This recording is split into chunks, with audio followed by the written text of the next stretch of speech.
बहुत बहुत नमस्कार दोस्तों, आप सभी का स्वागत है हमारे ऑनलाइन प्लेटफार्म हिंदी एकेडमी पर।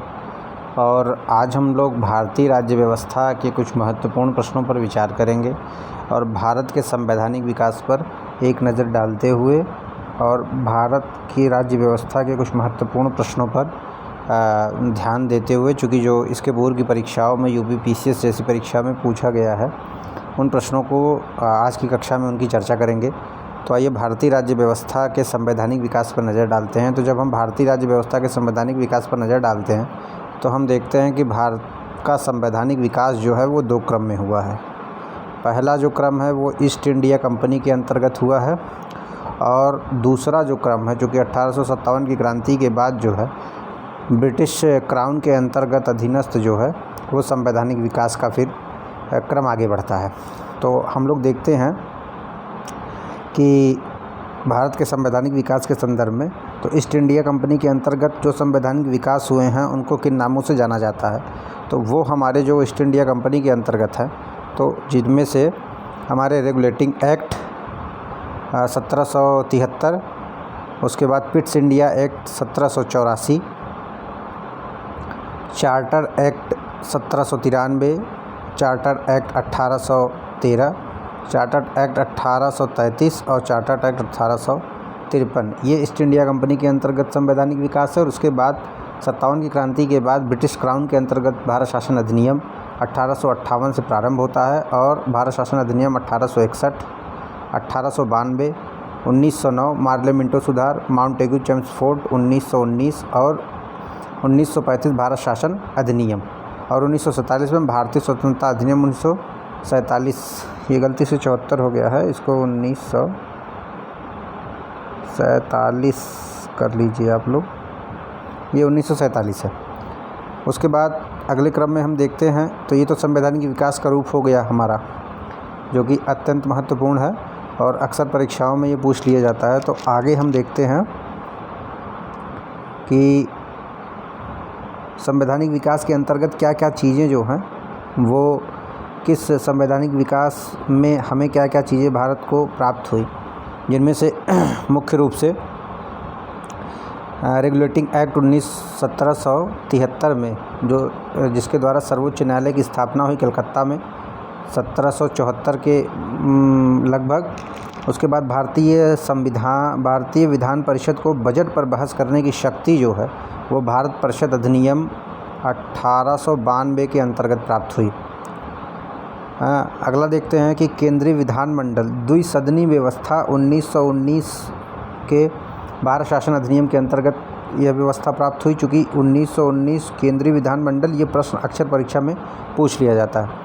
अगला है भारत के राष्ट्रपति को अध्यादेश की निर्गत की शक्ति प्राप्त हुई है 1935 में। भारत के राष्ट्रपति को अध्यादेश की जो शक्ति प्राप्त हुई है 1935 के अधिनियम में।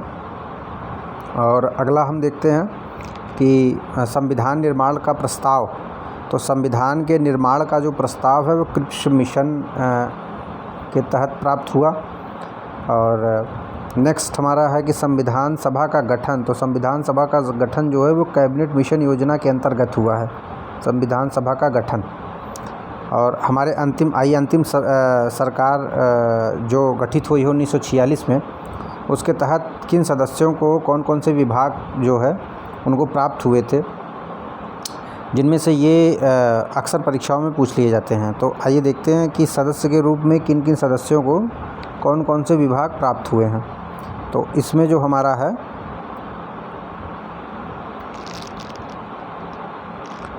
इसमें पंडित नेहरू को राष्ट्रमंडल तथा विदेश मामलों का विभाग प्राप्त हुआ था।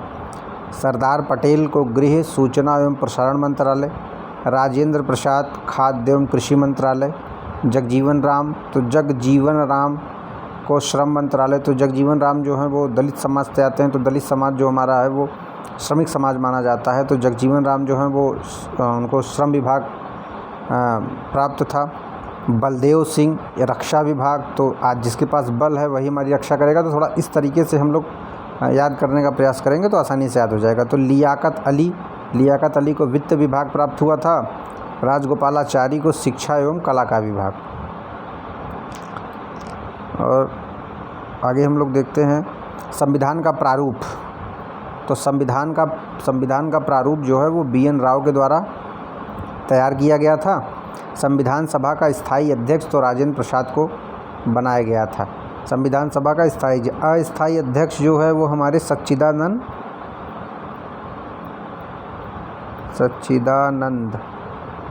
सिन्हा जी को बनाया गया था।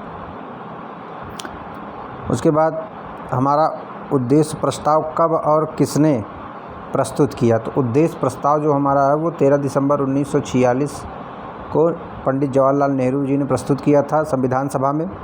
कुल अधिवेशनों की संख्या अक्सर ये पूछ लिया जाता है और ये पूर्व में PCS में पूछा गया प्रश्न है। एक मिनट, PCS में ये पूछा गया प्रश्न है कि कुल अधिवेशन कितने हुए थे भारत के संविधान निर्माण के दौरान, कुल कितने अधिवेशन किए गए थे? तो जिनमें से कुल अधिवेशनों की संख्या 12 है। कुल समय सीमा तो 2 वर्ष 11 माह और 18 दिन है।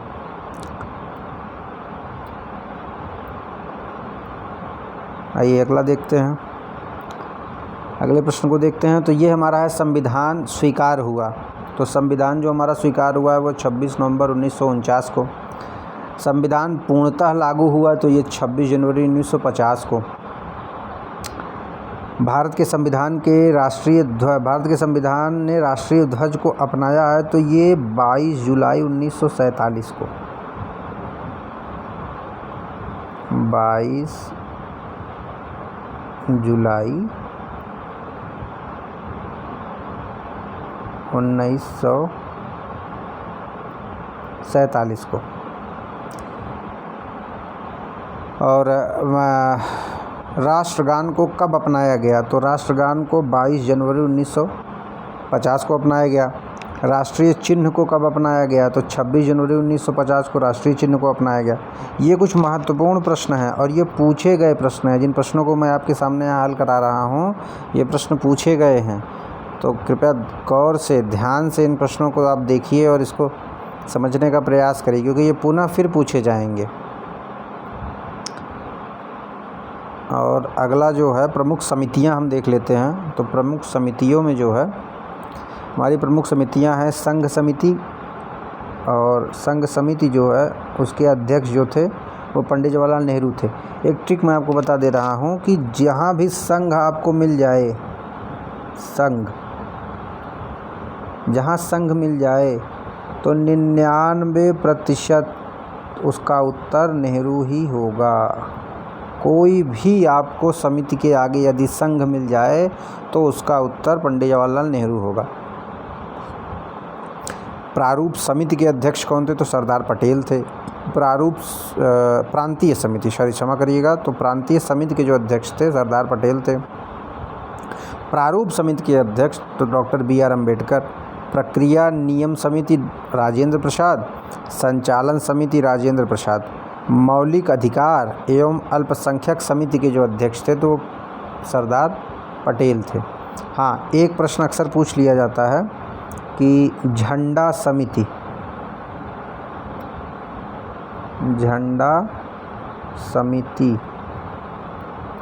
तो इसके भी अध्यक्ष जो थे वो राजेंद्र प्रसाद थे। राजेंद्र प्रसाद, झंडा समिति के अध्यक्ष भी राजेंद्र प्रसाद जी थे। आइए आगे बढ़ते हैं और अगले प्रश्न को देखते हैं। तो अगला प्रश्न जो है हमारा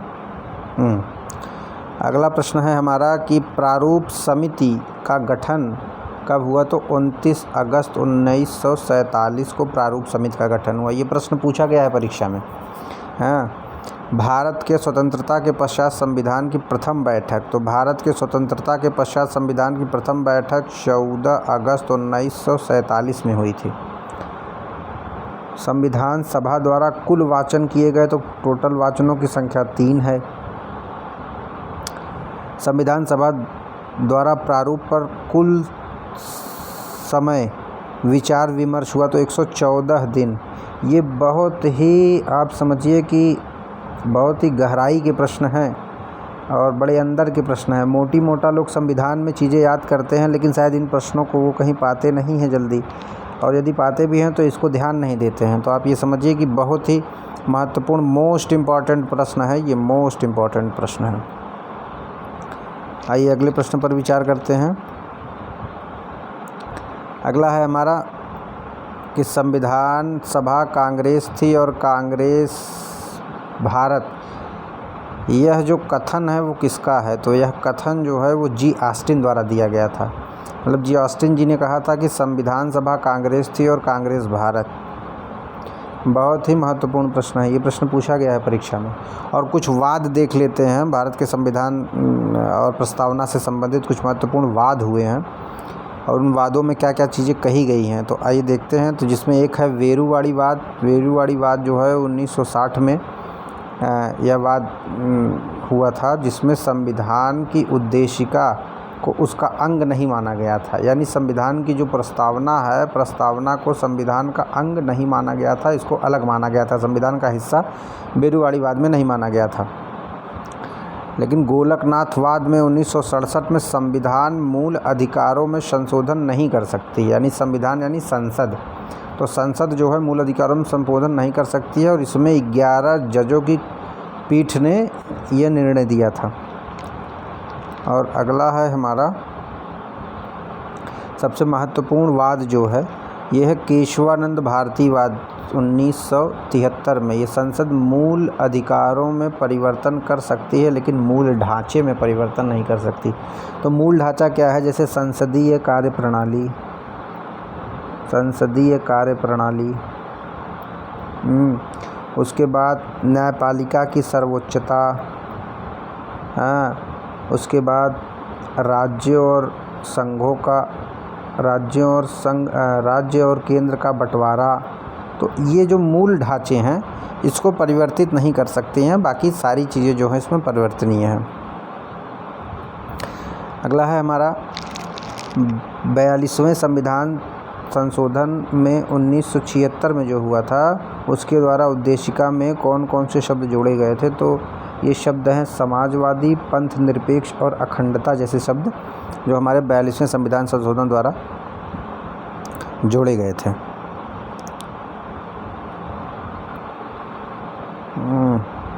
और अगला है हमारा भारत में राजनीतिक व्यवस्था का मूल लक्षण। तो भारत में राजनीतिक व्यवस्था का मूल लक्षण क्या है?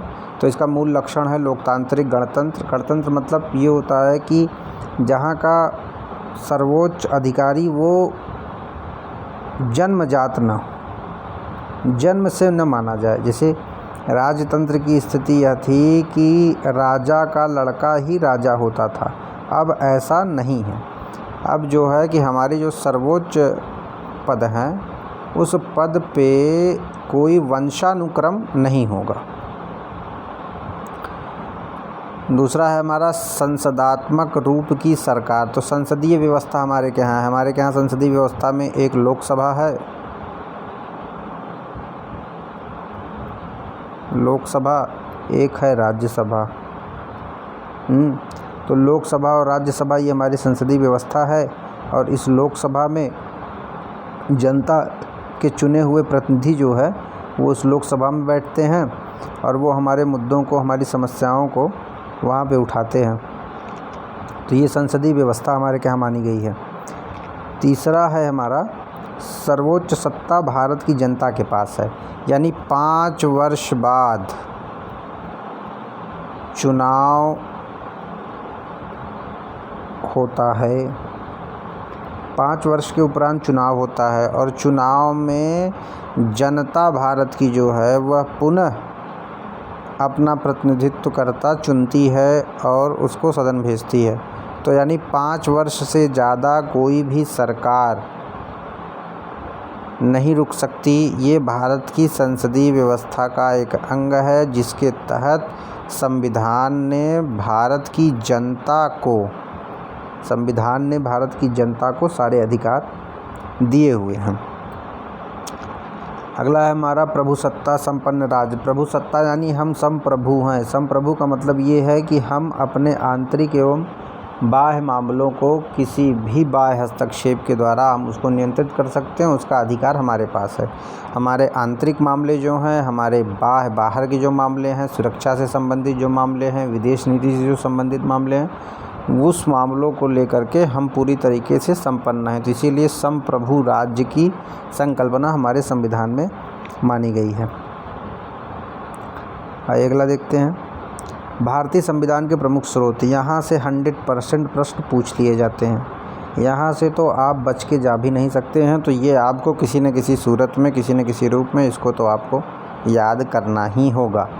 तो ये हमारे भारतीय संविधान के स्रोत में लगभग 60 देशों के संविधान का अध्ययन किया गया था, जिसमें से जो सकारात्मक चीज़ें हैं हमारे संविधान में वो जोड़ी गई थी। तो जिसमें से ब्रिटिश संविधान से जो चीज़ें ली गई हैं उसमें है संसदीय व्यवस्था, द्विसदनीय व्यवस्था, एकल न्याय प्रणाली, विधि का शासन, नागरिकता, विधायिका में अध्यक्ष की भूमिका। विधायिका अध्यक्ष की भूमिका मतलब जैसे हमारे यहाँ लोकसभा अध्यक्ष होता है, लोकसभा अध्यक्ष, लोकसभा उपाध्यक्ष, विधानसभा अध्यक्ष, विधानसभा उपाध्यक्ष। तो इस तरीके से विधायिका में अध्यक्ष की भूमिका,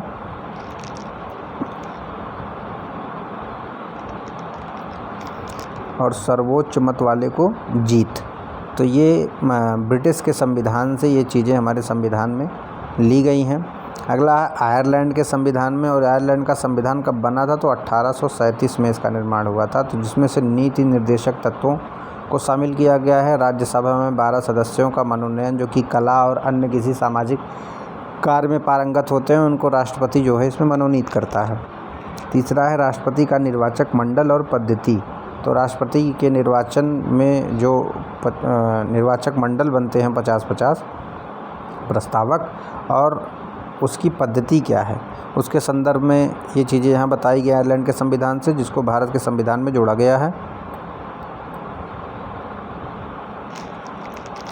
अगला है अमेरिका के संविधान से। तो अमेरिका का संविधान जो है वो 1789 में यह बना था। और इस संविधान से जो चीज़ें महत्वपूर्ण रूप से हमारे संविधान में ली गई हैं, एक मिनट, कुछ चीज़ें, हाँ, तो जो चीज़ें ली गई हैं इसमें से ये मूल अधिकार, उद्देशिका का विचार, उपराष्ट्रपति का पद, वित्तीय आपातकाल, PIL यानी जनहित याचिका जिसको कहते हैं, और न्यायिक पुनरावलोकन। तो ये, एक मिनट, थोड़ा सा डिस्टर्बेंस हो गया, हाँ। तो ये कुछ महत्वपूर्ण चीज़ें हैं भारत के संविधान में, जो कि अमेरिका के संविधान से जोड़ी गई हैं। मूल अधिकार, उद्देशिका का विचार, उपराष्ट्रपति का पद, वित्तीय आपातकाल, PIL, न्यायिक पुनरावलोकन। आइए अगला देखते हैं।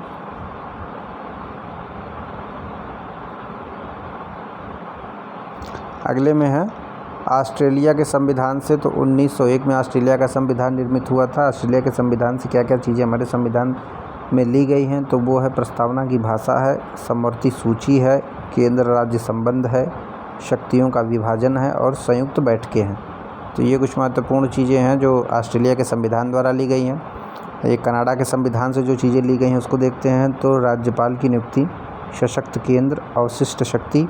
अवशिष्ट शक्ति मतलब जो अन्य शक्तियां हैं वो केंद्र के पास, जैसे महत्वपूर्ण शक्तियां, विदेश मामले और तमाम शक्तियां जो हैं वो केंद्र के पास रहती हैं। और संघीय शासन प्रणाली।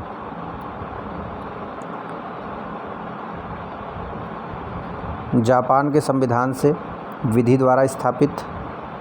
अमेरिका के संविधान से संविधान संशोधन, राज्यसभा में सदस्यों का निर्वाचन। रूस के संविधान से मूल कर्तव्य और न्यायिक आदर्श जैसी महत्वपूर्ण चीज़ें हमारे संविधान में जोड़ी गई हैं। फ्रांस के संविधान से गणतंत्र शासन प्रणाली, स्वतंत्रता, समानता, बंधुत्व का आदर्श लिया गया है।